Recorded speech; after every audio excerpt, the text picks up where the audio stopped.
मेरा मोरेगांव डिस्ट्रिक्ट का सेकंड बार रिव्यू हुआ।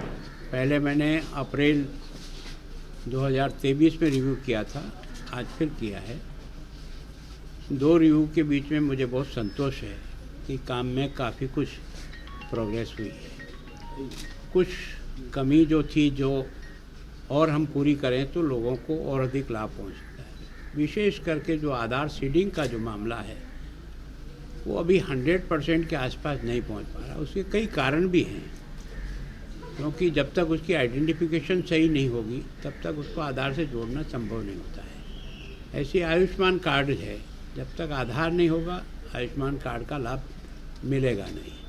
किसान सम्मान निधि का भी लाभ मिलेगा तब मिलेगा जब वो एक तरह से आधार से जुड़ेगा। तो अधिकांश डिपार्टमेंट की जो प्रोग्रेस है वो काफ़ी संतोषप्रद है। पुलिस का मैंने रिव्यू किया।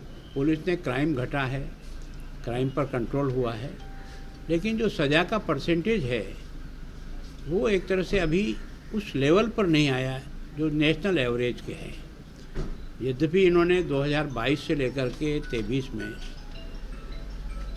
सज़ा का परसेंटेज बढ़ाया है। मैंने इनको सुझाव दिया कि जो गंभीर किस्म के मुकदमे होते हैं, हीनियस क्राइम होता है, मर्डर होता है, रेप होता है, पोक्सो एक्ट के तहत कानून है, या एनडीपीएस एक्ट के जो अपराध हैं, उन पर आपको विशेष रूप से केस ऑफिसर स्कीम लागू करना चाहिए।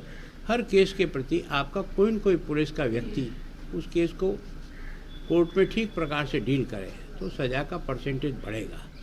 मैं सोचता हूँ यहाँ एमबी एक्ट के तहत जो जुर्माना है वसूल करने का वो काफ़ी बड़ी तादाद है, लेकिन अभी तक भी एक्सीडेंट पर और डेथ पर जिस प्रकार से हम सब लोग प्रयत्न तो करते हैं, हर साल 10% घटाएंगे, लेकिन अभी इसमें सफलता नहीं मिल रही है। तो वास्तव में हमको थोड़े सा और स्ट्रिक्ट होना पड़ेगा। विशेष करके जो 2 व्हीलर के एक्सीडेंट हैं वो तो केवल और केवल हेलमेट नहीं लगाने के कारण से बहुत बड़ा नुकसान हो रहा है।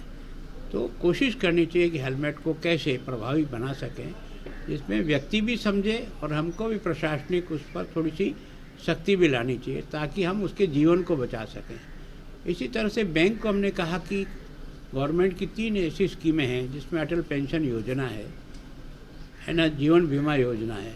ये जो योजनाएं हैं इनसे हमारे पास सबके खाते हैं, सबके अकाउंट हैं, उनसे केवल ऑथोरिटी लेटर ले लीजिए कि निश्चित तारीख पर उनके पैसे कट करके उस खाते में चले जाएं, तो वो एक तरह से सिक्योर हो जाएगा। और विशेष करके किसान एक सर्टेन उम्र के बाद काम करने योग्य नहीं रहता है। एक लेबर भी है, उसकी भी एक सर्टेन उम्र हो जाने के बाद इन लोगों को अटल पेंशन योजना से अगर जोड़ें तो इनको बुढ़ापे में बहुत बड़ी सहायता हो सकती है।